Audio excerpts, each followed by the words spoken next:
میرا پوتا ہے، یہ تو بولتے ہیں دادا، لیکن نہیں بولتے، تو یہ نہیں بولتے کہ میرے رب کی عطا ہے۔ جن گودوں کو اللہ نے نصیب نہیں کیا وہ ہر دوسری گود والے کو دیکھ کر کے ایک آنسو چپکے سے گرا لیتے، ہائے ہائے میری گود کب تک خالی رہے گی۔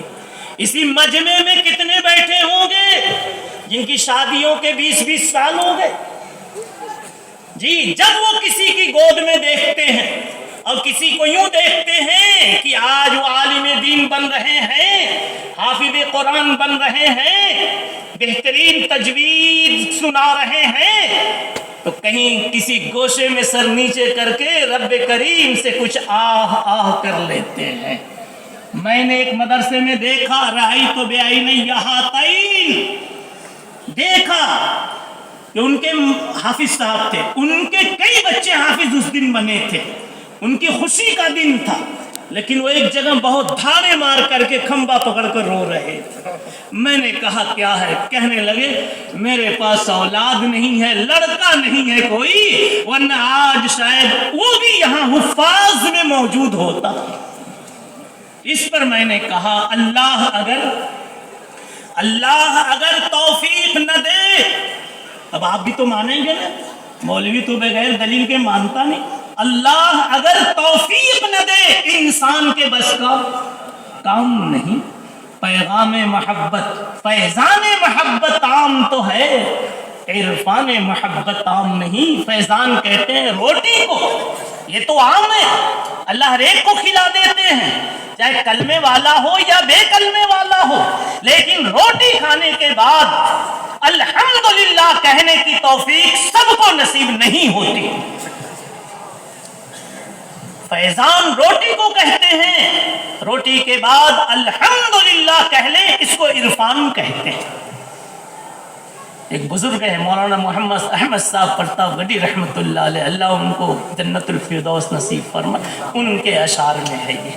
خیر، تو یہ اللہ کی توفیق ہے۔ ایک کام ہوا، ہم نے اللہ کو یاد کر لیا۔ اب آئیے تھوڑی سی بات بارگاہ رسالت سے لاتا ہوں، اور یہ سب اسی کا صدقہ ہے، پوری بخاری شریف، یہ سب اسی کا صدقہ ہے جی، اسی بارگاہ کا صدقہ ہے، اسی نبی مصطفیٰ کا صدقہ ہے، اسی رحمت للعالمین کا صدقہ ہے۔ کہو صلی اللہ علیہ وسلم۔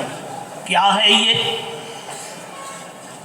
تھوڑا سا آپ پیچھے جائیے، مکہ ہے اور مدینہ، ڈھکیلے جا رہے ہیں، دھکے دیے جا رہے ہیں، زبانیں بند کرنے کی کوششیں ہیں، سب ہے نا، مکے میں بھی اور مدینے میں بھی رنگ روپ مخالفت کا جدا جدا ہے۔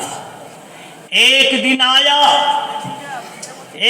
آیا کہ محمد رسول اللہ صلی اللہ علیہ وسلم نے اسٹیج سے سنا دیا، وہ خطبہ سنا دیا جو خطبہ ابھی پڑھا گیا، جس خطبے کا ایک ٹکڑا میں نے دہرایا تھا، شاید علماء نے کچھ توجہ کیا، میں نے دہرایا تھا، اب سے توجہ کیجئے، وہ کیا ہے؟ من یہدہ اللہ فلا مضل لہ۔ اس کا لفظی ترجمہ کریں گے تو مزہ نہیں آئے گا، اور سیاق سباق پس منظر 1400 سال پیچھے جا کر مکہ مدینہ سامنے رکھ کر جب ترجمہ کریں گے تو روح ہلچل میں آ جائے گی، روح ہلچل میں آ جائے گی۔ میرے مصطفیٰ کیا فرما رہے ہیں؟ او مکے والو، محمد ابن عبداللہ کی ٹانگ کھینچنے والو، ایک مدت تک تم نے پتھر بھی مارا، تم نے گالیاں بھی دی اور کیا کیا کیا، لیکن اب سنو، میرا اللہ کہلوا رہا ہے کہ اب سنا دو، چاہے مکے کے یہ بدقماش ہوں، چاہے مدینے کے منافقین ہوں، سب کو سنا دو۔ من یہدہ اللہ فلا مضل لہ۔